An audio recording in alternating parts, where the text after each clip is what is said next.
வேரை மறக்காத கிளை அவர். நான் சங்க சுயம் சேவக் அப்படிங்கிறத வெளிப்படைய சொல்லக்கூடியவர். அங்கி லுங்கியை விட சங்கி கர்வண்டா அப்படின்னு அடிச்சு சொல்லக்கூடியவர். நம்ம பாரத பிரதமருக்கும் இவருக்கும் ஒரு ஒத்துமை இருக்கு. 3வது முறை ஹேட்ரிக் அடிச்சார் பாரத பிரதமர். 3வது முறையாக மாநில பொதுச்செயலாளர் ஹேட்ரிக் அடிச்சிருக்கார் நம்ம ஸ்ரீனிவாசன் சார் அவர். எந்த பேட்டியா இருந்தாலும் அசராம தகவல்களை கொடுத்து எதிராளியை திணற அடிக்கக்கூடியவர். எங்கேயுமே ஒரு ஃப்ளோல தப்பா பேசிட்டேன்னு பேசாம எண்ணி எண்ணி சரியா பேசக்கூடியவர். இவருடைய பேட்டியோ அல்லது இவருடைய பேச்சியோ கேட்டால் நமக்கு நிறைய தகவல் கிடைக்கும். அரசியல் கட்சியாக இருந்தால் அசர அடிச்சு பேசுவார். அரசியல் இல்லாமல் ஆன்மீக மேடையோ வேறு மேடையோ இருந்தால் முழுக்க முழுக்க தேசியமாக பேசக்கூடியவர் என்பதை நாம் அறிகின்றோம். அதே மாதிரி சமீபத்தில் பேட்டி பார்த்துருக்கலாம், தெரிஞ்சிருக்கோம். இவர் சொன்னார் 2026 கவர்ல அமௌண்ட் என்ன வேணா திமுக கொடுக்கலாம், கவர்மெண்ட் நாங்க தான் அப்படி அடிச்சு சொன்னவர். அப்படி ஸ்ரீனிவாசன் இவரை பேராசிரியர் கூப்பிடுறதுக்கு இஷ்டம் கிடையாது. ஏன்னா தமிழ்நாட்டில் பேராசிரியர் சொல்லியிருந்து அவர் ஆசிரியரான்னு கூட கேட்கப்பட்ட கேள்வி இருந்தது. ஆகவே நமக்கெல்லாம் பிடித்த ப்ரொஃபஸர் வாங்கன்னு கூப்பிடுறேன் ப்ரொஃபஸர் ஸ்ரீனிவாசன் அவர்கள்.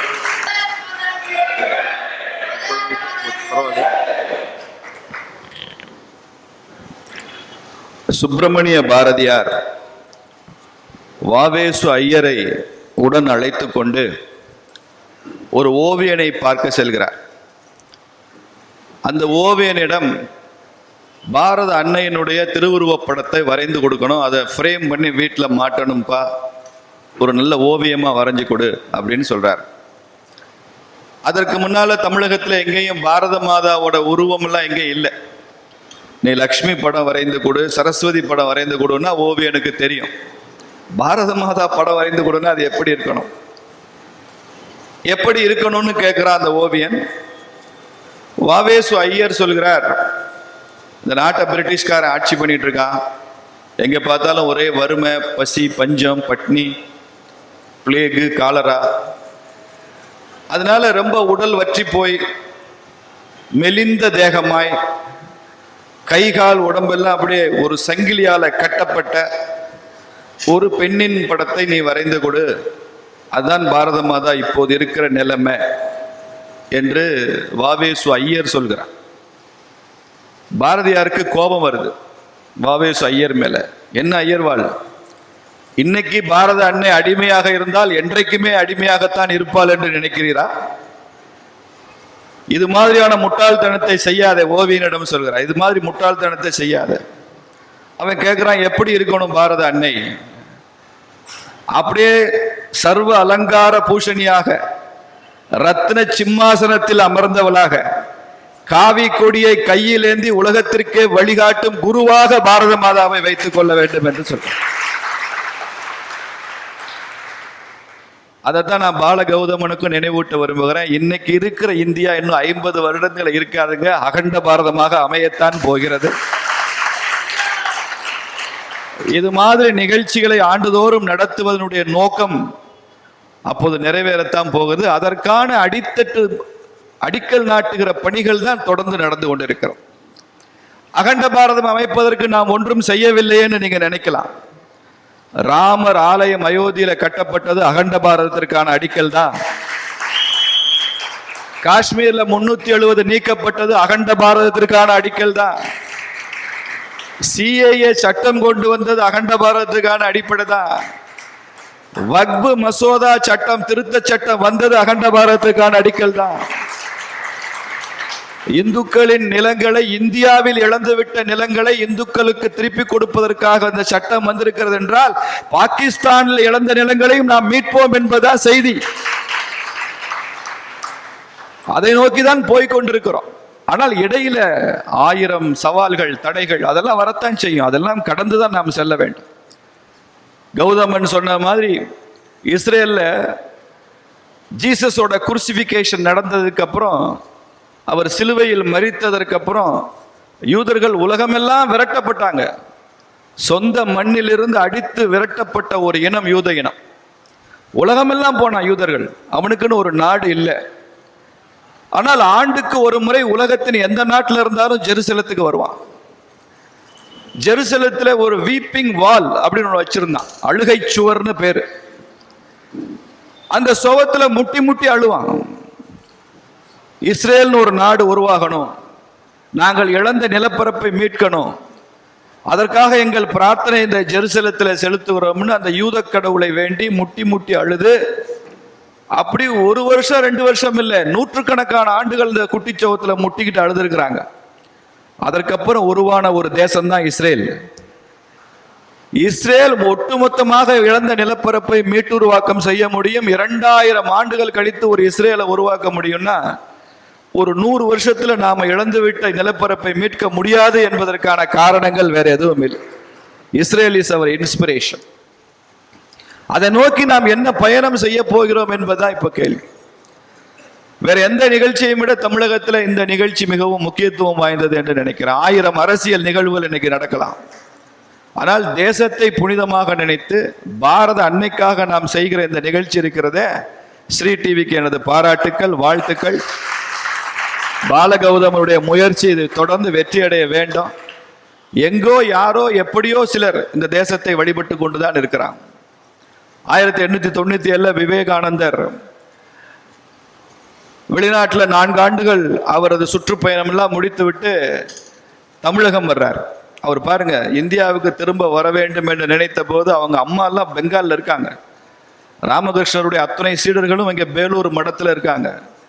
அவர் பெங்காலுக்கு போகணும்னு நினைக்கல, தமிழ்நாட்டுக்கு வர வேண்டும் என்று நினைத்தார் விவேகானந்தர். நான் தான் பல இடங்களில் சொல்லுவேன், விவேகானந்தரை வங்கம் பெற்றெடுத்திருக்கலாம், தமிழகம் தான் தத்தெடுத்தது என்று சொல்லுவேன்.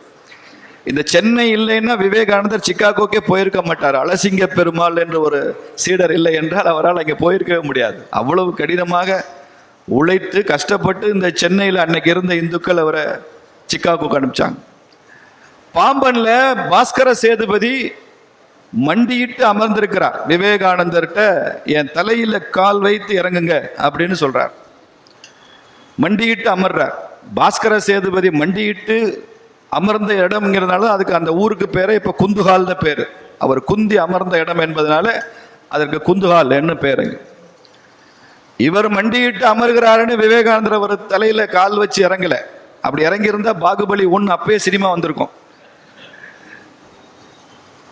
விவேகானந்தர் அதை தடுத்து விடுகிறார். அன்னைக்கு பாம்பன்ல விவேகானந்தர் பேசுற அந்த பேச்சை நீங்க எல்லாம் அவசியம் கேட்கணும். Completed works of Swami Vivekananda இருக்கு, தமிழ்லையும் இருக்கு. விவேகானந்தர் 1897 ஜனவரி 26. இந்த வருஷத்துக்கும் தேதிக்கும் ஒரு முக்கியத்துவம் இருக்கு, நான் சொல்றேன். அந்த 1897 ஜனவரி 26 விவேகானந்தர் பாம்பன்ல பேசிய அந்த உரை இருக்க, சிகாகோ உரையோட சிறப்பான உரை. உலகமெல்லாம் போய் இந்து தர்மத்தின் பெருமையை பேசிய விவேகானந்தர் இந்தியாவுக்குள்ள இந்து தர்மத்தை பத்தி எல்லாம் பெருசா பேசவில்லை. நாம எப்படி முன்னேற வேண்டும் என்பதை பற்றி தான் பேசுகிறார். நமக்கு என்னென்ன மாற்றங்கள் திருத்தங்கள் வேண்டும் என்பதை பற்றி பேசுகிறார். அங்க இருக்கிற இளைஞர்களுக்கு ஒரு அப்பீல் கொடுக்கிறார், ஒரு கிளாரியன் கால், அறைகூவல். இங்க இருக்கிற இளைஞர்களுக்கெல்லாம் நான் ஒரு அறைகூவல் விடுக்கிறேன். இன்னும் 50 ஆண்டு காலத்திற்கு நீங்கள் வழிபட்டு கொண்டிருக்கும் அத்தனை தெய்வங்களுக்கும் ஓய்வு கொடுத்து விடுங்கள். சொல்றது இந்து சன்னியாசி விவேகானந்தர். நீ கும்பிட்டு இருக்கிற சாமியெல்லாம் நீ கும்பிடணும்னு அவசியம் இல்லடா, இன்னும் 50 வருஷத்துக்கு ரெஸ்ட் கொடு, அந்த சாமியெல்லாம் ரெஸ்ட்ல வச்சுக்கோ. கேட்கிறவங்க அப்படியே அதிர்ச்சி அடைகிறாங்க, என்னடா சன்னியாசி 50 வருஷத்துக்கு சாமிக்கெல்லாம் ரெஸ்ட் கொடுன்னு சொல்றாரு. அடுத்த வார்த்தை விவேகானந்தர் சொல்றாரு, அந்த இடத்தில் நீங்கள் வழிபடும் கடவுளாக பாரத அன்னையை நீங்கள் தெய்வமாக வழிபட வேண்டும் என்று சொல்ற. பெரிய ஆச்சரியம். அப்படி 50 ஆண்டுகள் நீங்கள் பாரத தாயை தெய்வமாக வழிபட்டு வந்தால் 50 ஆண்டுகளில் இந்த நாட்டில் மிகப்பெரிய மாற்றம் வரும் என்று சொல்லி சென்றவர் விவேகானந்தர். 1897 50 ஆண்டுகள் அவர் சொன்னதையெல்லாம் இந்து இளைஞர்கள் கேட்டதுனால 1947 50 ஆண்டுகள் இந்தியாவிற்கு சுதந்திரம் வந்தது. ஜனவரி 26 வந்தது. முதல்ல ஜனவரி 26 தான் சுதந்திர தினமா கொண்டாடணும்னு காங்கிரஸ்ல முடிவு செஞ்சாங்க. ஆனால் நினைத்ததை விட வெள்ளக்காரன் சீக்கிரம் வெளியில போக வேண்டும் என்று நினைத்து விட்டதுனால ஆகஸ்ட்லயே சுதந்திர தினம் வந்துருச்சு. ஜனவரி 26 குடியரசு தினமா மாத்தி விட்டோம், அவ்வளவுதான். பட் ஜனவரி 26க்கு ஒரு சிக்னிஃபிகன்ஸ் இருந்தது. அப்போ விவேகானந்தர் எப்போது பாரத தாயை தெய்வமாக வழிபட வேண்டும் என்று சொல்லி சென்றாரோ அதை இந்து இளைஞர்கள், இந்துக்கள் சாதாரணமாக எடுத்துக்கொள்ளவில்லை. விவேகானந்தர் அப்படி பாரத மாதாவை தெய்வமாக உருவகித்த பின்புதான் சுப்பிரமணிய பாரதியார் பாரத மாதா திருப்பள்ளி எழுச்சி என்று ஒரு பாடல் எழுதினார். வாஞ்சிநாதன் ஆஷ்துரையை சுட்டு கொன்ற வழக்குல திருநெல்வேலி சதி வழக்குன்னு பேரு, திருநெல்வேலி கான்ஸ்பிரசி கேஸ். அதுல நீதிமன்றத்தில் கொடுக்கப்பட்ட ஆவணங்கள்ல கோர்ட் எக்ஸிபிட்னு சொல்லுவாங்க. அதுல கோர்ட் எக்ஸிபிட் நம்பர் 6, 6வது எக்ஸிபிட் என்ன தெரியுமா? வாஞ்சிநாதன் பயன்படுத்தின துப்பாக்கி நம்பர் 1, அவங்க பயன்படுத்தின வாகனம் நம்பர் 2, அவங்க அச்சடிச்ச நோட்டீஸ் நம்பர் 3, இப்படி வரிசையா வருது. 6வது எக்ஸிபிட் பாரத மாதா திருப்பள்ளி எழுச்சி பாடல். இப்போ மேஜிஸ்ட்ரேட் கேட்குறாரு, வெள்ளக்கார மேஜிஸ்ட்ரேட், இது என்னடா ஒரு பிரிண்ட் அடிச்சு ஒரு பாட்டை கொண்டு வந்து வச்சிருக்கிறாரு, இங்கிலீஷ்ல வேற டிரான்ஸ்லேட் பண்ணி வச்சிருக்கான், ஜட்ஜுக்கு தெரியாது. இந்த பாட்டில் என்ன ஆஷை சுட்டு கொள்ளணும்னு ஏதாவது எழுதியிருக்கிறாரா அப்படின்னு. அப்படிலாம் அவர் ஒன்றும் எழுதவில்லைங்க. ஆனால் இந்த பாடல் தான் இது மாதிரி இளைஞர்களை தேசத்திற்காக தியாகம் செய்ய தூண்டுகிறது. It provides inspiration.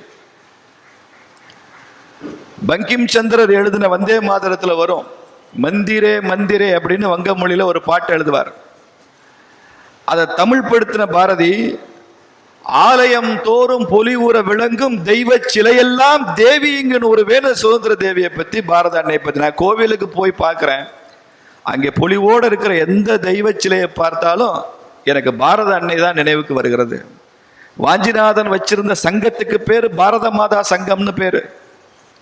விவேகானந்தர் சொன்னதை யாரும் சாதாரணமா எடுத்துக்கொள்ளவில்லை என்பதற்காக நான் சொல்றேன். பாரத அன்னை தெய்வமாத்தான் வழிபட்டான்.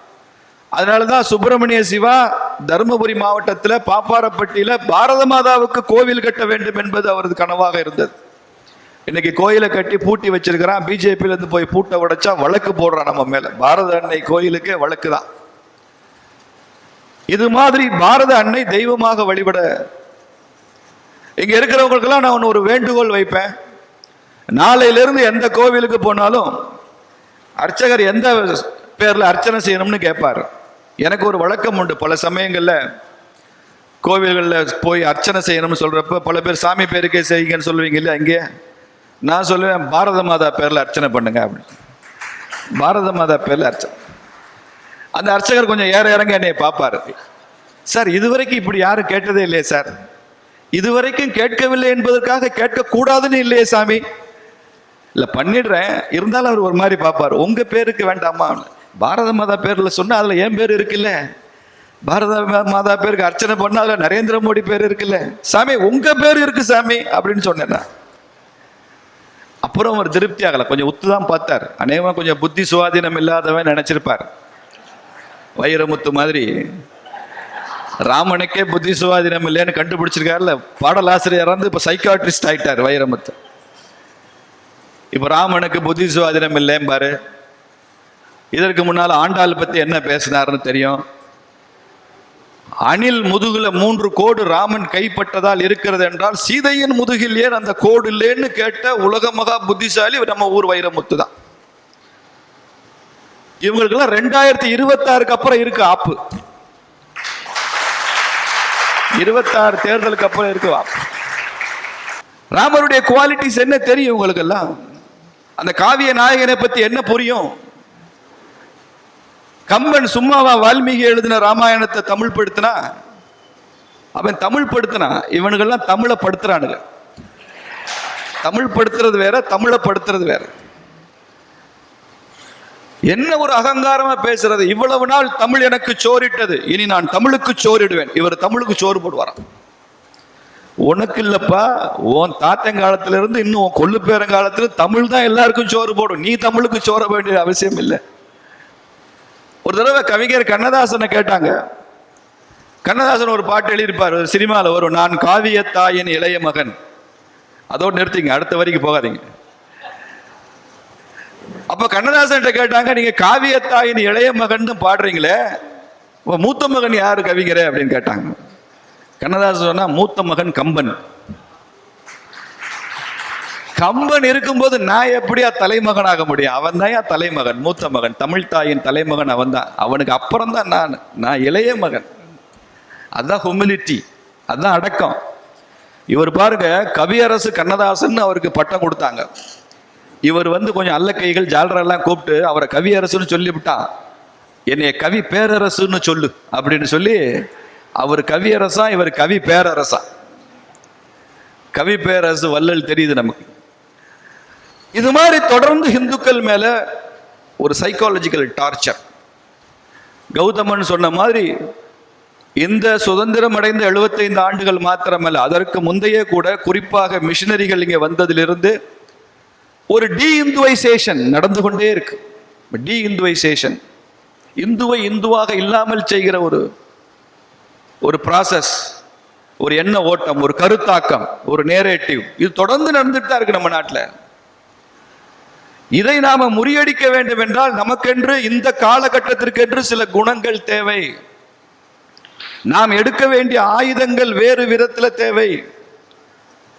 ராமனிடமும் கிருஷ்ணனிடமும் நாம் கற்றுக்கொள்ள வேண்டிய தர்மங்கள் நமக்கு தேவை. எல்லா காலத்திலையும் ஒரே தர்மத்தை பின்பற்ற முடியாது. ராமாயணத்துல நிராயுதபாணியா நிற்கிறான் ராவணன். அப்ப ராமன் சொல்றான், இன்று போய் நாளை வா, நீ நிராயுதபாணியா நிற்கிற, யுத்த தர்மத்தின்படி இப்போ உன் மேல நான் அம்பு போட மாட்டேன், அதனால இன்னைக்கு போ, நாளைக்கு வா. அதே திருமாலுடைய அடுத்த அவதாரம் தானே கிருஷ்ணன். நிராயுதபாணியா இருக்கிறான் கர்ணன். தேர் சக்கரம் பள்ளத்துல பதிந்து போச்சு, அந்த பக்கமா திரும்பி தேரை தூக்கிக்கிட்டு இருக்கான் கர்ணன். அப்ப கிருஷ்ணன் சொல்றான் அர்ஜுனன்ட்ட, இங்க பாரு பயபுல அந்த பக்கம் திரும்பி நிக்கிறான், அடி முதுகுல.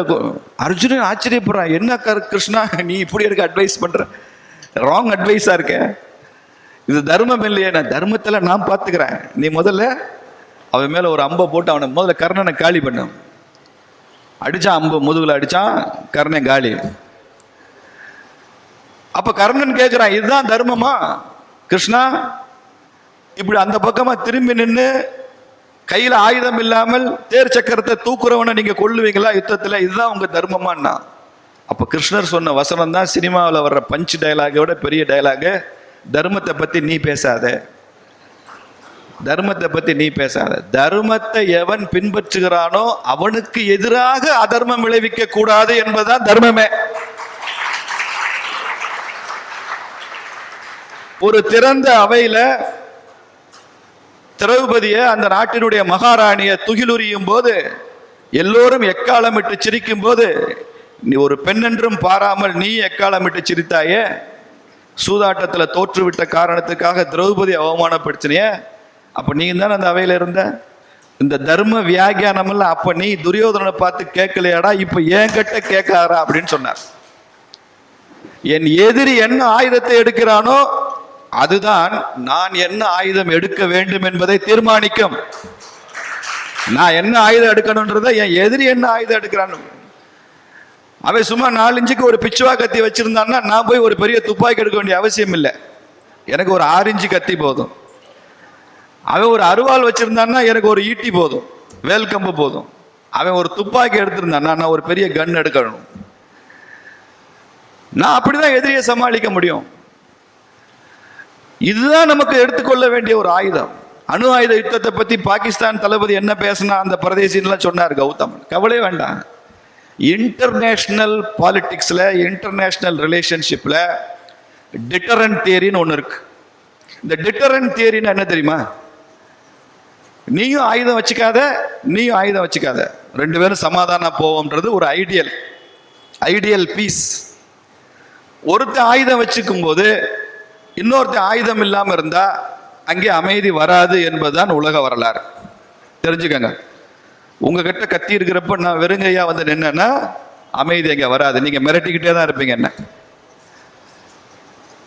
அமெரிக்கா ஜப்பான் மேல அணுகுண்டு போட்டதுன்னு சொல்றாங்கல்ல, நான் பல இடங்கள்ல கேட்பேன், அமெரிக்காவிடம் அணுகுண்டு இருந்ததால் ஜப்பான் மீது அணுகுண்டு போட்டானா, இல்ல ஜப்பானிடம் அணுகுண்டு இல்லாததால் ஜப்பான் மீது அணுகுண்டு போட்டானான்னு கேட்டா, ஜப்பான்ட்ட அணுகுண்டு இல்லை அதனால அமெரிக்கா போட்டான். ஜப்பான்ட்ட அணுகுண்டு இருந்திருக்கட்டும். அந்த காலத்தில் ஜப்பான் சாதாரண நாட்டில், இப்போ ஜப்பான் ரொம்ப சாஃப்ட் கண்ட்ரி. 2ஆம் உலக போர்ல ஜெர்மனியும் இத்தாலியும் யுத்தத்தை நிறுத்தினாலும் ஜப்பான் நிறுத்த தயாராக இல்லை. அந்த அளவு டெரர் அவன். அவன் கிட்ட 10 அணுகுண்டு இருந்திருந்தா இந்த அமெரிக்க நாய்கள் இங்க போய் அணுகுண்டு போடுவதை பற்றி யோசிச்சே இருக்க மாட்டாங்க. இதுதான் டிட்டரன்ட் தியரி. நீயும் ஆயுதம் வச்சுக்கோ, நானும் ஆயுதம் வச்சுக்கேன். கோர்ட்டுக்கு அந்த பக்கம் நானும் வர மாட்டேன், கோர்ட்டுக்கு இந்த பக்கம் நீயும் வராத. இது டிட்டரன்ட் தியரி. தெருநாய் சண்டை மாதிரிங்க. நீங்க தெருநாய் சண்டை பார்த்துருக்கீங்களான்னு எனக்கு தெரியாது. எங்க ஊர்ல தெருநாய் சண்டை ரொம்ப பாப்புலர்.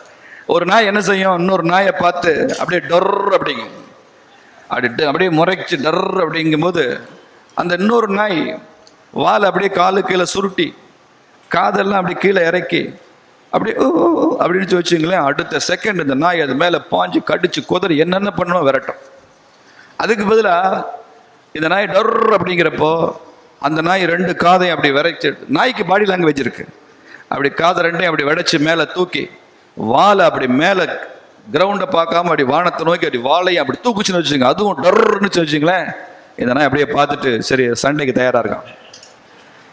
தம்பி இப்படியே ஓடிடு, இந்த கெத்தை காமிச்சு அப்படியே வடிவேலு மாதிரி அப்படியே கெத்தை மெயின்டைன் பண்ண, போ கூட்டம் களையட்டும் அப்படின்னு சொல்லி இந்த நாய் அப்படியே டர் அங்கிட்டு போயிடும், இந்த நாய் டர் இங்கிட்டு வந்துடும். அவ்வளோதான்.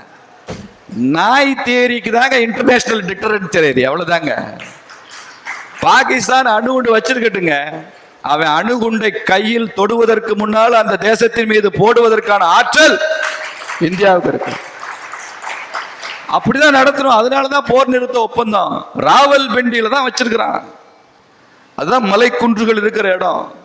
நம்ம ஊர்ல ஒரு NSA இருக்காரு, நேஷனல் செக்யூரிட்டி அட்வைசர். இன்னைக்கு பாகிஸ்தான்காரன் பயப்படுறது மோடியை பார்த்து, அமித்ஷா பார்த்து இல்ல, அஜித் தோவலை பார்த்து தான் பயப்படுறான். அவர் என்ன முடிவு எடுத்தாரு, அரசாங்கத்திட்ட போய் பிரதமர்கிட்ட என்ன அனுமதி கேட்டாரு, அவன் அணு ஆயுதம் வந்துடும், போற எஸ்கலேட் பண்ணாதீங்க. அவன் பாகிஸ்தான் வந்து irresponsible நியூக்ளியர் பவர், இந்தியா வந்து ரெஸ்பான்சிபிள் நியூக்ளியர் பவர். பாகிஸ்தான் ராணுவமே பயங்கரவாதிகள் கட்டுப்பாட்டில் இருக்கு. அங்க அரசாங்கத்தின் கட்டுப்பாட்டில் ராணுவம் இருக்காது, ராணுவத்தின் கட்டுப்பாட்டில் பயங்கரவாதி இருக்க மாட்டான், பயங்கரவாதிகள் கட்டுப்பாட்டில் உள்ள பல குழுக்கள் இருக்கு, எவனும் இருக்க மாட்டான். யாரு கட்டுப்பாட்டுக்குள்ள இல்லாத ஒரு நாடு பாகிஸ்தான். அவன் அணு ஆயுதத்தை கையில் எடுத்தா இந்தியாவுக்கு ரொம்ப பெரிய ஆபத்து வரும். எல்லாரும் பயமுறுத்துறாங்க. அப்ப அஜித் தோவல் சொன்னார், அணு ஆயுதத்தை கையில் எடுத்தா தானே பயப்பட வேண்டியிருக்கும். ஆமா, அவன் எடுக்கிறதுக்கு முன்னால எப்படி அடிக்கிறதுன்னு எனக்கு தெரியும், அடிச்சு காமிக்கிறேன். அவன் வச்சிருந்த இடத்த சுத்தி 500 மீட்டர் வரைக்கும் எல்லா பக்கமும் மிசைல் வச்சு அடிச்சு அடியில மறுநாள் காலையில் ஐயா வணக்கம் ஐயா, போர் நிறுத்த ஒப்பந்தம் போட்டுக்கலாம் ஐயா. அடிச்சா தெரியும். சர்வதேச உறவுகள் அப்படிதான். அமெரிக்காவில் 50% வரி போட்டாரு ட்ரம்ப், போடட்டும். இந்திய மாணவர்கள் இனிமேல் நாங்கள் அமெரிக்க பல்கலைக்கழகத்தில் படிக்க மாட்டோம்னு ஒரு முடிவெடுக்க சொல்லுங்க. இங்க சென்னையில இருந்து போற இந்தியன் ஸ்டூடெண்ட்லாம் நீ படிக்கிறதுக்காக போகாதரா, இந்தியாவில் இல்லாத பல்கலைக்கழகமா, நம்ம ஊர்ல இல்லாத IIT, நம்ம ஊர்ல இல்லாத IIM, இங்க இல்லாத காலேஜா, படி. இங்க அங்க போய் என்ன படிச்சு என்ன செய்ய போற? அப்படி ஒரு சொபிஸ்டிகேஷன் வேண்டாம். இந்தியாவிற்கு பாடம் புகட்டணும்னு நினைச்ச ட்ரம்ப்புக்கு நாம பாடம் புகட்ட முடியும்? இனிமே பொருட்கள் வாங்கினா பலசரக்கு ஜாமான்ல இருந்து டெக்ஸ்டைல இருந்து நம்மளை சுத்தி சுத்தி கடைகள் இருக்கு. சுதேசி கடைகள் இருக்கு, தேசி கடைகள் இருக்கு. எல்லா பக்கமும் நம்ம ஊர் அண்ணாச்சி கடை இருக்கு, வாங்குங்க. அண்ணாச்சி கடையை விட்டுட்டு ஏங்க அமேசான்ல போய் வாங்குறீங்க? அமேசான்ல வாங்கினா அமெரிக்காவுக்கு தான் லாபம். You stop purchasing from Amazon. You stop going to study in US. இன்னைக்கு தேதிக்கு அமெரிக்காவில் உள்ள இந்திய டாக்டர்கள்லாம் என்னடா ராஸ்கல், எங்க தேசத்தின் மேல 50% வரி போடுற, நாங்க எல்லாம் எங்க ஊருக்கே திரும்ப போறோம்னு அமெரிக்காவில் இருக்கிற இந்திய டாக்டர்கள் நாளைக்கு அறிவிக்கட்டும். நாளை மறுநாள் ட்ரம்ப் அதை வாபஸ் வாங்குறானா இல்லையான்னு பாருங்க. சார், இன்னைக்கு இந்தியா இல்லைன்னா உலகம் இயங்காது. எழுதி வச்சுக்கோங்க. இந்தியாவிற்கு இந்த உலகம் தேவையோ இல்லையோ, இந்தியாவிற்கு இந்த உலகம் தேவையோ இல்லையோ, இந்த உலகத்திற்கு இந்தியா தேவை.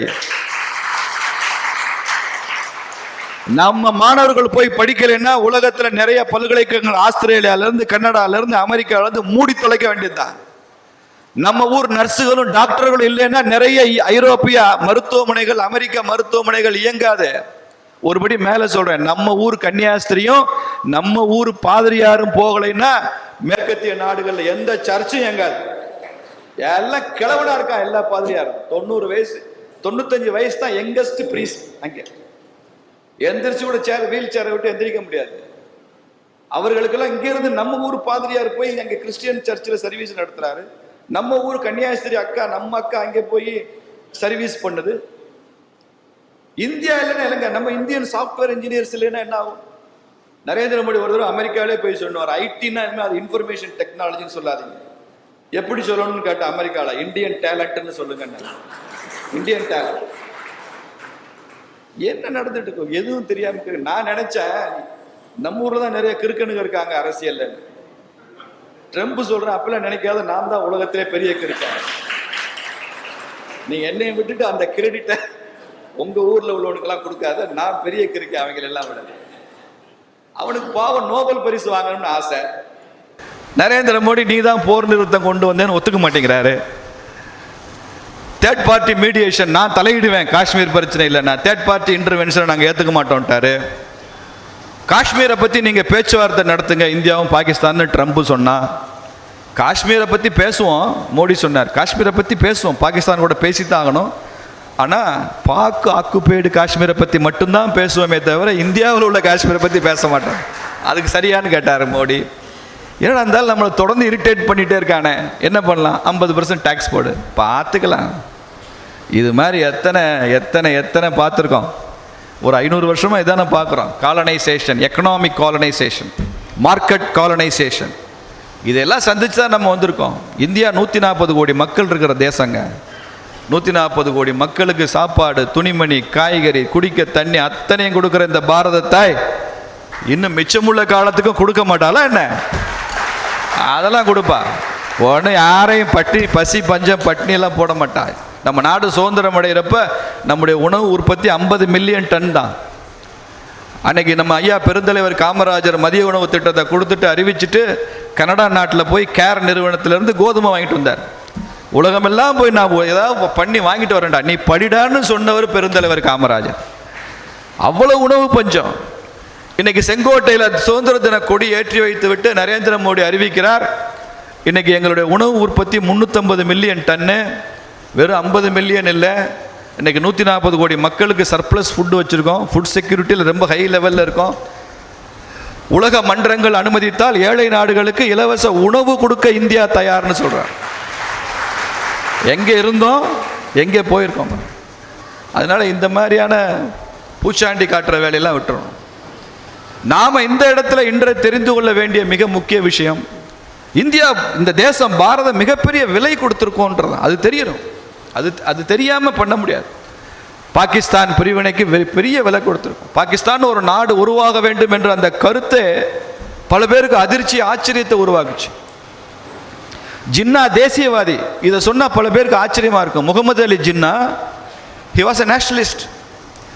காங்கிரஸ் மாநாடுகளில் ஜின்னா அடுத்து பேசுவார்னு சொன்னால் முகமது அலி ஜின்னா எழுந்து நின்று மேடைக்கு போவதற்கு முன்னால் பாலகங்காதர திலகருடைய காலை தொட்டு நமஸ்காரம் பண்ணிட்டு தான் மேடையில் போய் ஏறி பேசுவார் என்ற அளவுக்கு தேசியவாதி.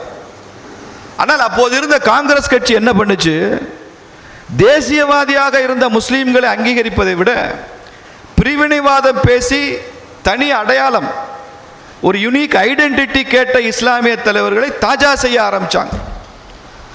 முகமது அலி, சவுக்கத் அலின்னு அலி பிரதர்ஸ் இருந்தான், 2 பேர், மௌலானா முகமது அலி, மௌலானா சவுக்கத் அலின்னு. அவங்க தான் உச்சபட்சமாக ஒன்று சொன்னாங்க, இந்த நாட்டில் ஒரு மகாத்மாவை விட ஒரு 3ஆம் தரமான முஸ்லீம் உயர்ந்தவன்னு சொன்னவங்க இந்த அலி பிரதர்ஸ். காக்கிநாடா காங்கிரஸில் 1923 வந்தே மாதரம் பாடுவதற்கு ஆந்திராவிலிருந்து ஒருத்தர் போனார், விஷ்ணு திகம்பர பலுஸ்கர்னு பேர். மிகச்சிறந்த பாடல் பாடுவர், அவ்வளவு குரல் வளம் அவருக்கு. அந்த விஷ்ணு திகம்பர பலுஸ்கர் வந்தே மாதரம் பாட்டை காங்கிரஸ் மாநாட்டில் பாடக்கூடாது, நாங்கள் அதை ஆட்சேபிக்கிறோம்னு அலி பிரதர்ஸ் எந்திரிச்சு நின்று பேசினா. அதை தாண்டி விஷ்ணு திகம்பர பலுஸ்கர் நான் பாடியே தீர்வேன்னு வந்தே மாதரம் பாட்டை முழுசாக பாடினார். நாங்கள் அந்த காங்கிரஸ் மாநாட்டிலிருந்து நாங்கள் வெளிநடப்பு செய்கிறோம்னு வெளியில் போயிட்டான். பிரிவினைக்கான வித்து அப்போயே ஆரம்பிச்சிருச்சு.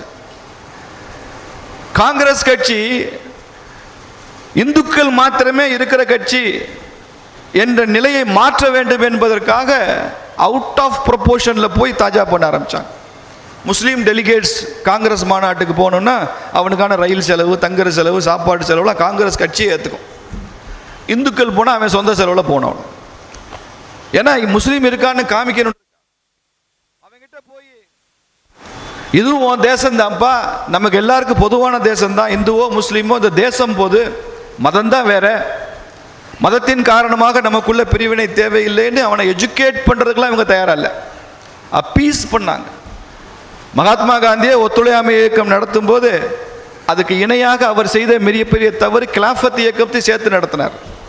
துருக்கியில் கலிஃபா அவருக்கு பதவி போச்சுன்னா இங்கே என்ன பிரச்சனை, ஆனாலும் கிலாஃபத் இயக்கத்தை நடத்தி வரலாற்றில் மிகப்பெரிய தவறை செஞ்சார். காந்தி மேலே உரிய மரியாதையோடு இதை சொல்கிறேன். I am not critic of Gandhi, நான் I am advocate of Gandhi. ஆனாலும் சொல்கிறேன், கிலாஃபத் இயக்கத்தை அப்படி நடத்தினார். வரலாற்று பிழைகளை தொடர்ந்து செஞ்சுக்கிட்டு இருக்காங்க. அதனால தான் இவங்க பாகிஸ்தான்ற வார்த்தை வந்த உடனே அவங்களுக்கு அப்படி என்ன செய்யறதுன்னு தெரியல. காந்தி சொன்னார், பாகிஸ்தானா தேசத்தை பிரிக்கிறதா, விவிசெக்ட் மீ பிஃபோர் விவிசெக்டிங் திஸ் கண்ட்ரி அப்படின்னார். நாட்டை கூறு போடுவதற்கு முன்னால் என்ன ரெண்டா கூறு போடுங்க. பண்டிட் நேரு காந்தியை எப்படி சொல்லிட்டாருன்னா, நேரு லண்டனில் போய் படிச்சுட்டு வந்தவரில் அவர் இங்கிலீஷ் நல்லா அவர் சொன்னார், Pakistan it's a fantastic nonsense அப்படின்னார் இங்கிலீஷில். ஃபென்டாஸ்டிக் நான்சென்ஸ், அப்படி ஒரு தேசம் உருவாக முடியாது. அப்போ இருந்த டாக்டர் ராஜேந்திர பிரசாத் இதை பற்றி ஒரு பெரிய கட்டுரையை எழுதினார். எப்படி இந்தியா பிரிய முடியாது, இவங்க சொல்கிற பாகிஸ்தானும் இந்தியாவும் எப்படி politically, economically, socially, culturally, historically, வெள்ளலி, சுண்டலி, எப்படி நாமெல்லாம் ஒன்று, நம்ம பிரிக்க முடியாது. எல்லா எலியும் போட்டு பார்த்தாரு, எந்த எலியை போட்டாலும் அந்த அலி ஒத்துக்கலை. Direct action அறிவிச்சான். பயந்துட்டாங்க, அவ்வளவுதான், பயந்துட்டாங்க. இந்தியா ஆங்கிலேயனை எதிர்த்து போராட்டம் நடத்தி நாம் சுதந்திரம் வாங்கினோம், தியாகம் செஞ்சோம். பாகிஸ்தான் யாரை எதிர்த்து போராட்டம் நடத்தினா, இந்தியாவை எதிர்த்து போராட்டம் நடத்தி சுதந்திரம் வாங்கினோம். அப்போ இந்தியா மீது துவேஷம், இந்தியா மீது வெறுப்பு என்பது பாகிஸ்தானோட ஜீன்ல இருக்கு, பாகிஸ்தானோட டிஎன்ஏல இருக்கு. Without hatred to India there is no justification of Pakistan. Pakistan ஒரு தேசம் இருப்பதற்கான நியாயமே இல்லை, அந்த இந்திய துவேஷத்தை எடுத்துட்டா. அதனால பாகிஸ்தான் அரசாங்கத்தில் இந்திய துவேஷம் இருக்கு, பாகிஸ்தான் இராணுவத்தில் இந்திய துவேஷம் இருக்கு, பாகிஸ்தானுடைய பாடத்திட்டங்களில் இந்திய துவேஷம் இருக்கு. எல்லாமே ஹேட் இந்தியா தான் அவனுடைய அஜெண்டாவே. அதுதான் அவன் அந்த நாட்டிலே அதை செஞ்சுட்டு இருக்கான், அங்கிருந்து தனது கைக்கூலிகள் மூலமாக இந்த நாட்டிலே அதை செஞ்சுட்டு இருக்கிறான். Hate India the agenda. அதற்கு அவன் என்ன வேணாலும் பண்ண தயாராக இருக்கான். அப்படி உருவாச்சு பாகிஸ்தான். அப்போ வெளிநாட்டில் படித்து கொண்டிருந்த ஒரு முஸ்லீம் லீக்கை சார்ந்த ஒரு மாணவர், அவர் தான் அந்த பாகிஸ்தான்ற வார்த்தையை உருவாக்குனர். அவன் பீன்னா பஞ்சாப், பாகிஸ்தான் எப்படி வந்துச்சு, பீன்னா பஞ்சாப், ஏன்னா ஆப்கானிஸ்தான், கேன்னா காஷ்மீர், இஸ்தான்னா பலுச்சிஸ்தான், இப்படி வந்தது தான் பாகிஸ்தான். பஞ்சாப், ஆப்கானிஸ்தான், காஷ்மீர், பலுச்சிஸ்தான். இந்த வார்த்தை ரொம்ப ஜின்னாக்கு ரொம்ப பிடிச்சி போச்சு. நல்லா இருக்கு இந்த வார்த்தை, ஒரு அப்ரிவியேஷன், அதனால அதை பயன்படுத்திக்கலாம் அப்படின்னு சொல்லி பாகிஸ்தான்ற வார்த்தையை அவர் பிரபலப்படுத்த ஆரம்பித்தார். 2 கோடி மக்கள் உலக வரலாற்றில் ஃபோர்ஸ்டு மைக்ரேஷன், ஒரு இடத்துலேருந்து இன்னொரு இடத்துக்கு புலம்பெயர்ந்த கதை வேறு எந்த காலகட்டத்திலையும் நடக்கலை. 2 கோடி மக்கள் புலம்பெயர்ந்தாங்க. Forced migration. அவன் விரும்பி போவதில்லை, அவன் வாழவே முடியாதுங்க. தீ வைப்பான், வீட்டில் கொள்ளையடிச்சிட்டு போவான், பெண்களை தூக்கிட்டு போயிடுவான், வீட்டை அபகரிச்சுக்குவான், வேற வழியே இல்லை, காலி பண்ணி ஓடணும். அப்படி ஃபோர்ஸ்டு மைக்ரேஷன். 2 கோடி பேர். அப்போ நம்ம மக்கள் தொகை 30 கோடி தான், 35 கோடி தான் இந்தியாவே. 2 கோடி பேர் மைக்ரேட் ஆனாங்கன்னா எவ்வளவு பெரிய வலி வேதனை யோசிச்சு பாருங்க. அப்படி நடந்தது. இந்துக்கள் வரலாற்றில் மிகப்பெரிய விலை கொடுத்துருக்காங்க 1000 வருஷமா. நாமெல்லாம் படிப்போம், ஆப்கானிஸ்தான் பக்கத்தில் ஒரு மலைத்தொடர் இருக்கிறது, அதற்கு இந்து குஷ் மலைத்தொடர் என்று பெயர் அப்படின்னு வரலாற்றில் புவியியல் பாடம் வரும். இந்து குஷ் மலைத்தொடர், இந்து குஷ் மலை. அதில் இந்து குஷ் மலை, இந்து குஷ்ன்ற வார்த்தைக்கு என்ன அர்த்தம், ஸ்லாட்டர் ஹவுஸ் ஆஃப் ஹிந்துஸ்னு அர்த்தம். ஹிந்துக்களை கூட்டம் கூட்டமாக கொன்று குவித்த இடம், அதுக்கு இந்து குஷ்னு பேர். இன்னைக்கு அது பெருமையான வார்த்தையாக இந்து குஷ் மலைத்தொடர், இந்து குஷ் மலைத்தொடர் பேசிட்டு. வில் டியூரண்ட்னு ஒரு ஹிஸ்டோரியன், அவன் எழுதுறான், the Islamic invasion into India is the bloodiest in the world history அப்படின்னு எழுது. உலகத்திலேயே மிக மிக மிக அதிகமாக ரத்தம் கொட்டிய ஒரு வரலாறு எப்போ நடந்ததுன்னா, இந்த வெளிநாட்டிலிருந்து வந்த இஸ்லாமிய படையெடுப்புக்கான Islamic invasion into India is the bloodiest. இந்த அவ்வளவு தியாகம் பண்ணியிருக்காங்க நமது முன்னோர்கள். அவ்வளவு உயிர் பலி கொடுத்துருக்கான். கோவிலை காப்பாற்ற, இந்த மண்ணை காப்பாற்ற, இந்த பெண்ணை காப்பாற்ற, எல்லாத்துக்கும் விலை கொடுத்த தேசம். அந்த வலி, அந்த வேதனை, அந்த எவ்வளவு உச்சத்தில் இருந்திருக்கும் யோசிச்சு பாருங்க. இந்த வலி வேதனையெல்லாம் புரிந்து கொண்டால் தான் இந்த அகண்ட பாரதம் அமைக்க வேண்டியதற்கான காரணம் என்னன்னு தெரியும். அவ்வளவு ஒரு பெரிய போராட்டத்தை நாம் நடத்தி இருக்கிறோமே வரலாற்றில். அதனால தான் அம்பேத்கர் சொன்னார் பாகிஸ்தான் பிரிவினை பற்றி, the Congress party they have not only missed the bus but also the route அப்படின்னார். பஸ்ஸை மட்டும் தொலைச்சிடல அவங்க, பஸ் ஏறாமல் போச்சு, பஸ்ஸை மிஸ் பண்ணிட்டோம், பஸ்ஸை மட்டும் நீ மிஸ் பண்ணலடா, நீ போகிற ரூட்டே மிஸ் பண்ணிட்ட அப்படின்னு சொன்னார்.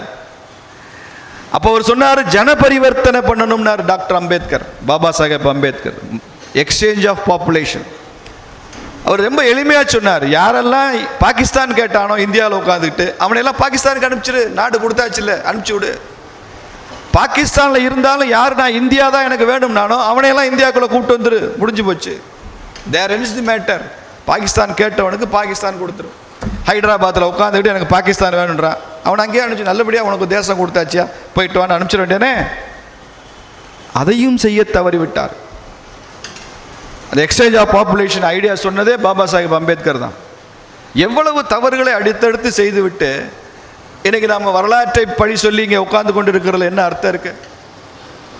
பட் அன்னைக்கு பிரிட்டிஷ்காரன் ஆட்சி பண்ணா, பிரிட்டிஷ்காரன் பாலிசியே டிவைட் அண்ட் ரூல்பாங்க, கிடையாது, ஒருபடி மேலே டிவைட் அண்ட் ரூயின், பிரித்து ஆள்வதில்லை, பிரித்து அழிப்பது. அப்படி பண்ணா எத்தனை சமஸ்தானங்கள் இருந்தது நம்ம ஊரில். இந்தியா வெள்ளைக்காரன் தான் இந்தியாவை இணைச்சான்னு பேசுகிறாங்க, பொய். இந்தியா இண்டிபெண்டன்ஸ் ஆக்ட் படித்து பாருங்க. இந்தியா இண்டிபெண்டன்ஸ் ஆக்டில் முஸ்லீம்கள் பெரும்பான்மையாக உள்ள பகுதி பாகிஸ்தான் என்றும், இந்துக்கள் பெரும்பான்மையாக இருக்கிற பகுதி இந்தியா என்றும், இந்த எல்லைக்குள் இருக்கக்கூடிய 500க்கும் மேற்பட்ட பிரின்ஸ்லி ஸ்டேட் சமஸ்தானங்கள் தாங்கள் விரும்பினால் தனியாக இருக்கலாம், தாங்கள் விரும்பினால் இந்தியாவுடன் இணைந்து கொள்ளலாம், அல்லது தாங்கள் விரும்பினால் பாகிஸ்தானுடன் நீங்கள் சேர்ந்து கொள்ளலாம்ன்றதான் இந்தியா இண்டிபெண்டன்ஸ் ஆக்ட். நம்ம ஊர் சேதுபதி சமஸ்தானத்து ராஜா அவர் விரும்பினா பாகிஸ்தானோட நான் இருக்கேன்னு சொல்லலாம்.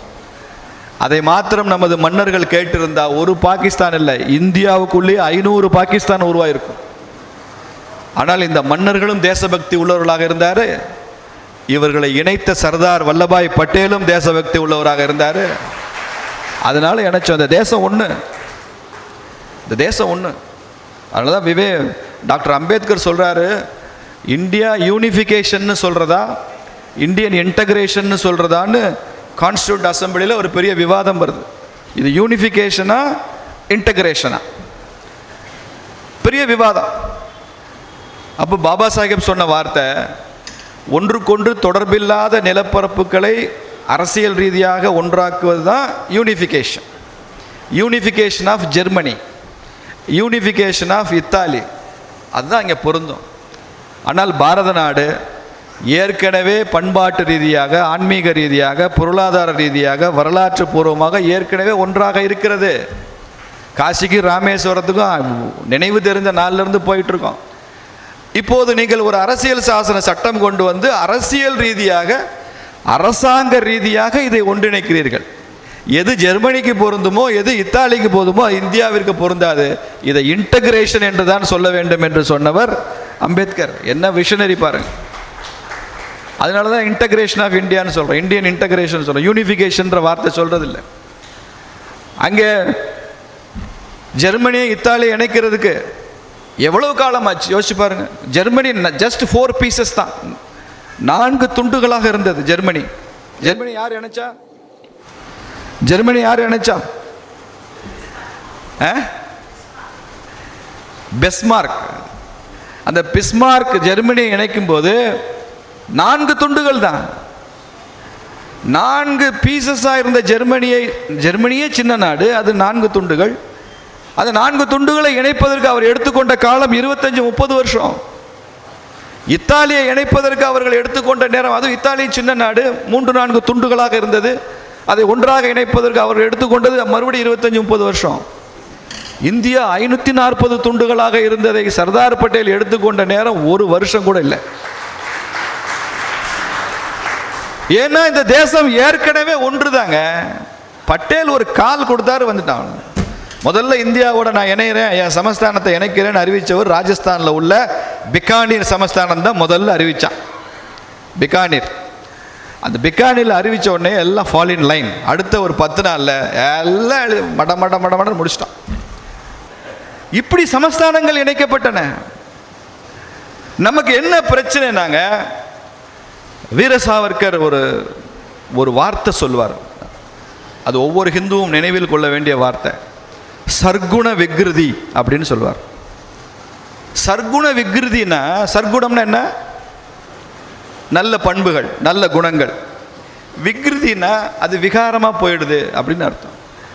நாம் வச்சிருக்கிறது நல்ல குணம், ஆனால் அது நல்ல பலன்களை கொடுக்கவில்லை.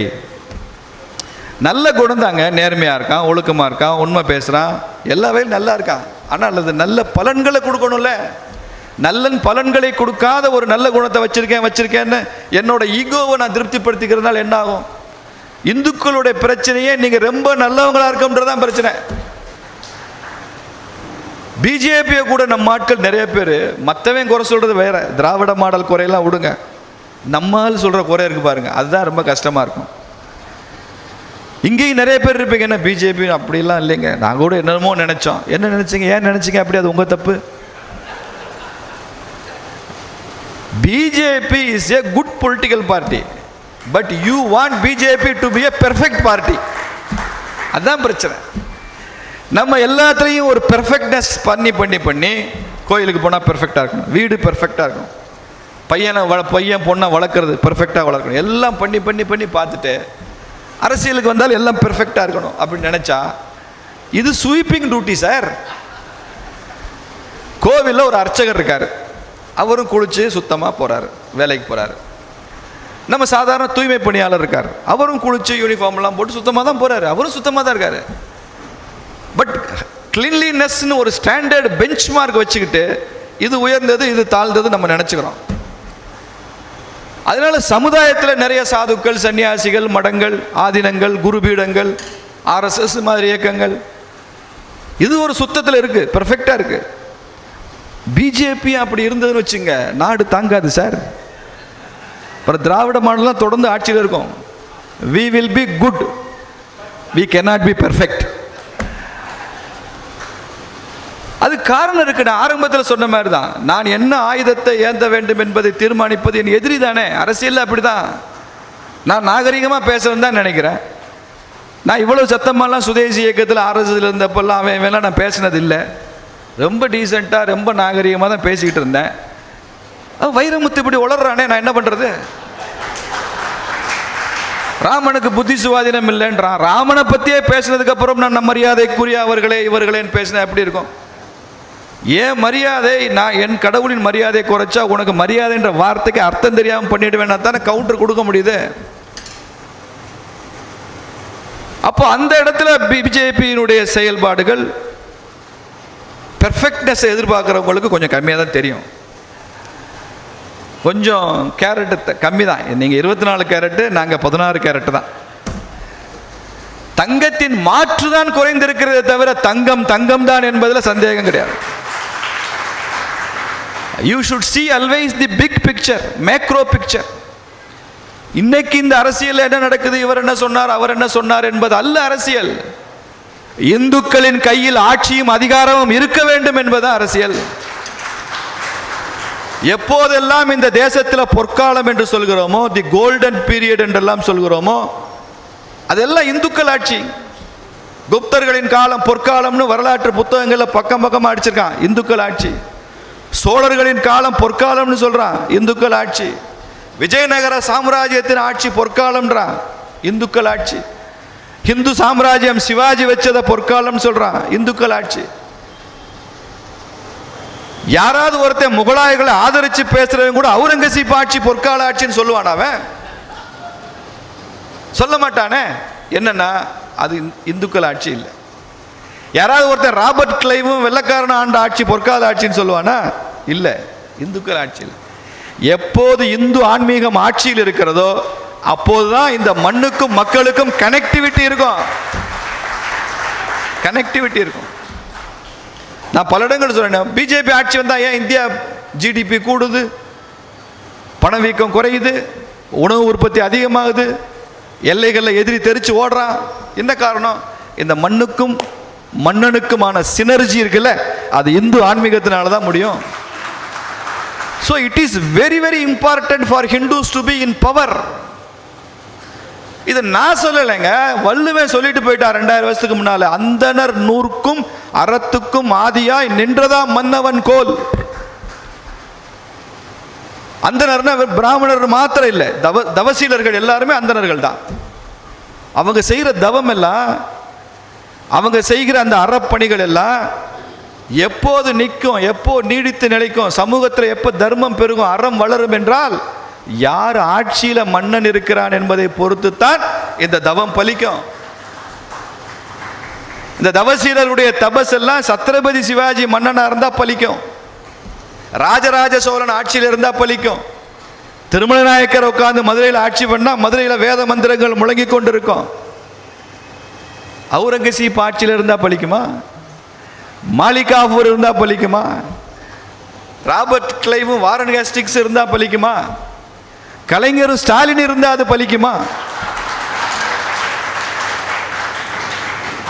பலிக்காது. அப்போ ஆட்சியில யார் இருக்காங்கன்றது ரொம்ப முக்கியத்துவம் கொடுங்க, அது ரொம்ப முக்கியம். ஐயோ எனக்கு பிடிக்கல, நான் இந்த பிஜேபிக்காரருக்கு வணக்கம் சொல்றேன், அவர் அப்படி திமுற அங்க திரும்பி போறாரு, பரவாயில்ல, இது தனி மனித குறைபாடு தான், அவர் செய்கிறது சரின்னு நான் சொல்ல மாட்டேன். ஆனாலும் கூட இவன் கையில் ஆட்சி இருந்தால்தான் தேசத்திற்கு நல்லது என்ற நினைப்பு நமக்கு இருக்கணும். இன்னைக்கு பர்சனல் கேரக்டரை விட சோஷியல் கேரக்டர் என்ன, நேஷனல் கேரக்டர் என்னன்றதான் முக்கியம். அந்த பாகுபாடான பிரிவினையான எண்ணங்கள் நமக்கு கொஞ்சம் கூட வந்துடக்கூடாது. நேஷனல் கேரக்டர் என்ன? ஒரு கம்யூனிஸ்ட் இருக்காரு, ரொம்ப நல்லவங்க, எனக்கு நிறைய நண்பர்கள் கம்யூனிஸ்ட் கட்சியில் இருக்காங்க. நான் கம்யூனிஸ்ட் கட்சியை சேர்ந்த பல நண்பர்களுக்கு அவங்க அவசர தேவைக்கு நான் எனது சின்ன வயசுலேயே பிளட் டொனேஷன் கொடுத்துருக்கேன், கம்யூனிஸ்ட் தெரிஞ்சே கொடுத்துருக்கேன். நாளைக்கு என்னை வந்து நல்லா மீட்டிங்கில் திட்டுப்பா ஆர்எஸ்எஸ்ன்னு சொல்லியே நான் ஆர்எஸ்எஸ்காரன் ரத்தம் கொடுக்குறேன் நான் சொன்ன கம்யூனிஸ்ட்காரெலாம் இருக்கான். ஏன் ரத்தத்தை வச்சுக்கிட்டே மறுநாள் என்னையவே திட்டி பேசுவான். நம்ம தனுசுஜின்னு ஒரு பிரச்சாரகர் இருந்தார் சங்கத்தில், ரொம்ப மூத்த பிரச்சாரகர், அவர் பெரிய தவசீலர். அவர் தன் கண்களை தானம் பண்ணிட்டாரு. அவர் காலமான உடனே அவர் கண்ணை எடுத்துட்டாங்க. கண் தானம் பண்ணதுனால அவர் கண்ணை யாருக்கு வச்சாங்க தெரியுமா? மதுரையில் தமிழக எண்ணெய் பலகாரம்னு ஒருத்தர் பெரிய கடை வச்சிருந்தார், திராவிடர் கழகத்தில் பெரிய ஆள் தேவசகாயம், அவருக்கு தான் அந்த கண்ணை வச்சிருக்கு. ஆர்எஸ்எஸ்காருடைய கண்ணை எடுத்து வைக்கப்பட்டது தீக்காக்காரருக்கு. அதுக்கப்புறம் நல்ல திருஷ்டி வருதான்னு பார்க்கலாம் என்பதற்காக வந்துச்சான்னு எனக்கு தெரியாது. நாம் பண்ண சகாயம் தேவ சகாயத்துக்கு கண்ணு போயிடுச்சு. அப்படி அது வேற. கம்யூனிஸ்டுகள் நேர்மையாக இருப்பாங்க, கம்யூனிஸ்டுகள் வந்து வாங்குற சம்பளத்தை கட்சி கொடுத்துட்டு ரொம்ப எளிமையாக வாழ்வாங்க. இப்படியெல்லாம் பார்த்தா ஓட்டு போடுறது. கம்யூனிஸ்டுகள் பாகிஸ்தான் பயங்கரவாதத்தை பற்றி என்ன பேசுகிறாங்க, கம்யூனிஸ்டுகள் ஆபரேஷன் சிந்தூர் பற்றி என்ன பேசுகிறாங்க, கம்யூனிஸ்டுகள் சிஏஏ பற்றி என்ன பேசுகிறாங்க, கம்யூனிஸ்டுகள் ராமர் ஆலயம் அயோத்தியில் கட்டப்பட வேண்டும் என்பதை பற்றி என்ன பேசுகிறார்கள். இதுதாங்க நேஷனல் கேரக்டர். பர்சனல் கேரக்டரை பார்த்து பெரிய பிரமிக்க வேண்டியதில்லை. தேசிய ஒழுக்கம் என்ன என்பதை பார்த்து தான் நாம் ஒரு கட்சியை, ஒரு நபரை, ஒரு அரசியல்வாதியை, ஒரு பொது வெளியில் சமூகத்தில் பணியாற்றுவரை அதை வைத்து கொண்டு தான் நான் மதிக்கணும். இதைத்தான் நான் சர்க்குண விக்ருதின்னு சொல்கிறேன். இன்னைக்கு அப்படி சொன்ன வீர சாவர்கரை பற்றி எப்படியெல்லாம் அபியூஸ் பண்ணுறான் யோசிச்சு பாருங்க. நான் ஒரு வாரத்துக்கு முன்னால் பசும்பொன் போயிருந்தேன். பசும்பொன் ஐயா தேவருடைய நினைவாலயத்துக்கு போயிருந்தேன். அங்கே அவர் வீட்டில் அவரே வைத்து அவர் வீட்டில் வைத்திருந்த தலைவர்கள் படமெல்லாம் காட்சிப்படுத்தி இருக்கிறாங்க. எனக்கு ஒரு ஆர்வம், யார் யார் படத்தை எல்லாம் தேவர் விரும்பி வச்சிருக்கிறார். நாம தேவர் படத்தை விரும்பி வச்சிருக்கோம், பட் தேவர் யார் யார் படத்தை எல்லாம் வச்சிருக்கிறாருன்னு பார்த்தா விவேகானந்தர் படம் இருக்கு, நேதாஜி சுபாஷ் சந்திர போஸ் படம் இருக்கு, கப்பலோட்டிய தமிழன் ஐயா வாவு சிதம்பரம் பிள்ளை படத்தை பெருசா வச்சிருக்கிறாரு தேவர் என்பது எனக்கு மிகுந்த மகிழ்ச்சி அளிக்கிற விஷயமா இருந்தது. அவர் மேல எவ்வளவு மரியாதை வச்சிருக்காரு வாவுசி மேல. அப்படி வரிசையாக பார்த்துட்டு கொண்டே வரும்போது நான் ஒரு இடத்துல வியந்து பார்த்த ஒரு புகைப்படம், வீர சாவர்கர் படத்தை தேவர் வச்சிருக்கிறார். வீர சாவர்கர் படம் தேவர் வீட்டில் இருக்கு. தேவரே வைத்து வணங்கி வழிபட்டவர் என்று சொல்கிறார்கள்.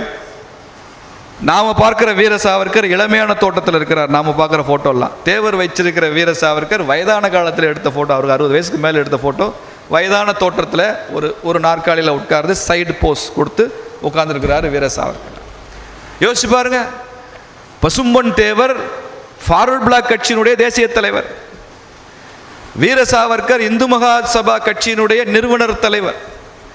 ஃபார்வர்ட் பிளாக் கட்சியினுடைய தலைவர் இந்து மகாசபா கட்சியின் தலைவரை படத்தில் வச்சிருக்கிறார்னா, தேசியம் என்பது கட்சி எல்லைகளை கடந்தது என்பதற்கு பசும்பொன் தேவர் உதாரணமா இல்லையா?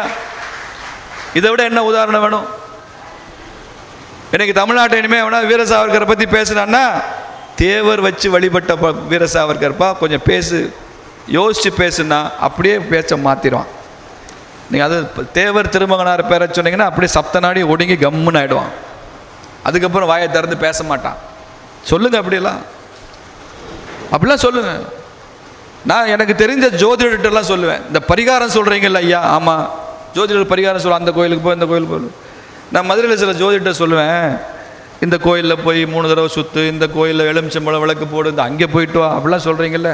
அது மாதிரி தொடர்ந்து ஒரு வாரத்துக்கு உங்கள் வீட்டில் பாரத மாதா படம் வச்சு பூஜை பண்ணுங்கன்னு சொல்லுங்களேன், ஒரு பரிகாரம். இங்கே கூட என் நண்பர் ஜோசியர் குமரன் இங்கே உள்ளே உட்காந்துருக்கா, இருக்கிறாரா குமரன்? பாரத மாதா பூஜை பண்ணுங்கன்னு சொல்லுங்களேன். பாரத மாதா பூஜை பண்ண அது பரிகாரம் இல்லையான்னு சொன்னேன். மதுரையில் ஷர்மான்னு ஒரு ஜோதிடர், நான் சொல்லி முடிச்ச 1 மாதம் கழித்து வந்தார். அண்ணன் தம்பிக்கு இடையில சொத்து தகராறு பாகப்பிரிவினையில். நான் அவங்ககிட்ட நீங்கள் சொன்னதை சொன்னேன், நீங்கள் 2 பேருமே முதல்ல வீட்டில் பாரத மாதா படம் வச்சு அதுக்கு பூஜை பண்ணுங்க, தினசரி சாயங்காலம் விளக்கு ஏற்றுங்க, அது அகண்ட பாரதமாக இருக்கணும் அப்படிலாம் சொன்னேன். 1 வாரம் கழித்து வந்து எங்கள் பிரச்சனையெல்லாம் சால்வ் ஆகிடுச்சு சாமி, பாரத மாதா கட்டி பாருங்க. வேற எந்த கோயிலுக்கு போனாலும் தீராத பிரச்சனை கூட பாரத மாதாவை கும்பிட்டா தீருது, சரியாகுது. பரிகாரம் பண்ணுங்க, கோயிலை அர்ச்சனை பண்ணுங்க. அகண்ட பாரதம் என்பது நமது கனவல்ல, நமது துடிப்பு, நமது நாடி துடிப்பு. இதை செஞ்சே தீரும். அகண்ட பாரத பிஜேபி காரன் மாத்திரம் பேசுறான்னு நினைக்காதீங்க. ராம் மனோகர் லோகியா பேசியிருக்கிறார் அகண்ட பாரதம் வேணும். சோசியலிஸ்ட் கட்சி தலைவர் ராம் மனோகர் லோகியா அவர் பேசியிருக்கிறார், அகண்ட பாரதம் வேண்டும் என்று பேசியிருக்கிறார். இந்த டெரிட்டோரியல் இன்டெகிரிட்டி என்பது காங்கிரஸ் கட்சிக்கு இல்லாதது. சுதந்திரத்திற்கு முன்னால தான் இழந்தோம் என்பதில்லை, சுதந்திரத்துக்கு அப்புறமும் 1/3 காஷ்மீரை இழந்தோம், 65,000 சதுர கிலோமீட்டர் சீனாட்டை இழந்தோம், கச்சத்தீவை இலங்கைட்டை இழந்தோம், தீன்பிகான்னு ஒரு தீவை பங்களாதேஷ்ட இழந்தோம், தூக்கி கொடுத்துருக்கோம். ரன் ஆஃப் கட்ச் திரும்பி தூக்கி பாகிஸ்தானில் கொடுத்தோம். இதெல்லாம் இந்த 75 வருஷத்தில் நாம் இழந்த பகுதி. பக்கத்தில் இருக்கிற சீனா பாருங்க, சீனான்னு ஒரு நாடு, அவன் 49ல் மாசேத்துங் அங்கே ஆட்சிக்கு வர்றாரு, நம்ம 47. ஆட்சிக்கு வந்த கொஞ்ச நாளில் திபேத்தை பிடிச்சிக்கிட்டான். ஆட்சிக்கு வந்த கொஞ்ச நாளில் அவன் ஹாங்காங்கை ஃபோர்ஸ் பண்ணி இங்கிலாந்துட்டு வாங்கிட்டான். 62ல் இந்தியாவினுடைய 65,000 சதுர கிலோமீட்டர் பகுதியை எடுத்துக்கிட்டான். நம்ம ஊர் கைலாசம், நம்ம ஊர் மானசரோவர், இதெல்லாம் அவங்ககிட்ட இருக்கு. இன்னைக்கு எடுத்துட்டான், நம்மகிட்ட இருந்து எடுத்துட்டான். தைவான், தினசரி தைவான் என்னதுன்னு பேட்டி கொடுத்துக்கிட்டே இருக்கான், அறிக்கை கொடுத்துட்டே இருக்கான். அருணாச்சல பிரதேசத்தை என்னதுன்னு கிளைம் பண்ணிக்கிட்டே இருக்கான். they have not stopped their claim. அப்போ அவன் நிலப்பரப்பை எக்ஸ்பான்ஷனிஸ்ட் எப்படி இருக்கான் பாருங்க. அடுத்தவன் டெரிட்டரிக்குள்ள ஆக்கிரமிக்கிறதுக்கு இருக்கிற சைனா சொந்த நிலப்பரப்பவே இழக்க வைத்தது காங்கிரஸ். நம்ம நிலப்பரப்பு நாம இழக்கிறதுல உங்க அப்பா விட்டு சொத்த அதெல்லாம். அதனால சொல்றேன், நம்முடைய நல்ல குணங்கள் எல்லாம் ஒரு பக்கம் இருக்கட்டும். இன்னைக்கு ஹிந்துக்கள் சாதாரண ஹிந்துக்களாக மாத்திரம் இருந்து ஏதோ கோயிலுக்கு போனோம், பூஜை பண்ணோம், பாத யாத்திரை போனோம், கோயிலில் போய் எல்லா வழிபாடு செஞ்சோம், வீட்டில் ஹோமம் வச்சோம், யாகம் வச்சோம், இதெல்லாம் பண்ணுங்க. ஹிந்து பக்தி வேண்டும். அதை விட அதிகமாக பல மடங்கு ஹிந்து சக்தி வேண்டும். இந்த சமுதாயத்தை நாம் நேசிக்கத்தான் வேணும். இந்துவாக பிறந்த ஒவ்வொருவனும் கடைசி வரைக்கும் அவன் இந்துவாக வாழ்ந்து இந்துவாகத்தான் அவன் சாக வேண்டும் என்ற நினைப்பு நமக்கு இருக்கணும். தாய் மதத்தில் இருப்பது தன்மானம், வேறு மதத்திற்கு போவது அவமானம் என்ற உணர்வை அவன் மனசுல உருவாக்கணும். தீண்டாமை என்கிற கொடுமைக்கு இடமே இருக்கக்கூடாது. 1000 ஜாதிகள் நம்மிடையே உண்டு.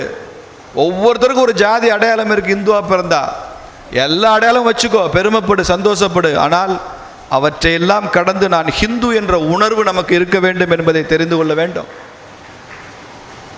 இதெல்லாம் இல்லை என்றனால தான் இவ்வளவு பிரச்சனை வருது. ஹிந்து கான்சியஸ்னஸ் இல்லை என்பதனால தான் இந்த பிரச்சனை வருது. மதமாற்றத்தை பற்றி நம்ம கண்டுகொள்வதே இல்லை என்பதனால தான் இந்த பிரச்சனை வந்திருக்கு. இவையெல்லாம் இருந்து விட்டால் 500 வருஷம் என்ன, 100 வருஷம் என்ன, 50 வருஷம் என்ன, நம் வாழ்க்கை காலத்திற்குள்ளேயே ஒரு அகண்ட பாரதத்தை நாம் பார்க்கத்தான் போகிறோம். அது நடக்கத்தான் போகுது. அந்த அகண்ட பாரத கனவு விரைவில் நிறைவேற நாம் எல்லாம் பிரார்த்தனை செய்வோம் என்று உங்களை எல்லாம் கேட்டுக்கொண்டு வாய்ப்பு கொடுத்த கௌதமன் அவர்களுக்கு நன்றி சொல்கிறேன். இன்றைக்கு நான் பெரிதும் மதிக்கிற எனது அறிவுலக ஆசான், என் மரியாதைக்குரிய அண்ணன் திராவிடமாய சுப்பு அவர்கள் வந்திருக்கிறாரு. இடையில அவர் வெளியில் போயிருக்கிறாரு. எழுத்தாளர் பிரபாகரன் அவர்கள் வந்தார், அவரும் வெளியில் கிளம்பியிருக்கிறாரு. சுதேசி இயக்கத்தில் என்னுடன் பணி செய்த எனது அருமை சகோதரர் நம்பிநாராயணன் இந்த கூட்டத்தில் இருக்கிறாரு. கவுன்சிலராக இருக்கிற எங்கள் அக்கா உமா ஆனந்தன் இங்கே இருக்கிறாங்க. எழுத்தாளர் யாசு கண்ணன் இங்கே இருக்கிறார். இந்து முன்னணியினுடைய முன்னாள் மாநில தலைவர் மரியாதைக்குரிய ஐயா துரைசங்கர் அவர்கள் இந்த மேடையில் இந்த கூட்டத்தில் அமர்ந்திருக்கிறார். இன்னும் பெரியவர்கள் எல்லாம் இருக்கிற அவையில் உங்களை எல்லாம் சந்தித்து நான் பேச வாய்ப்பு கொடுத்த பால கௌதமன் அவர்களுக்கு நான் வணக்கம் சொல்லி நன்றி சொல்லி விடைபெறுகிறேன்.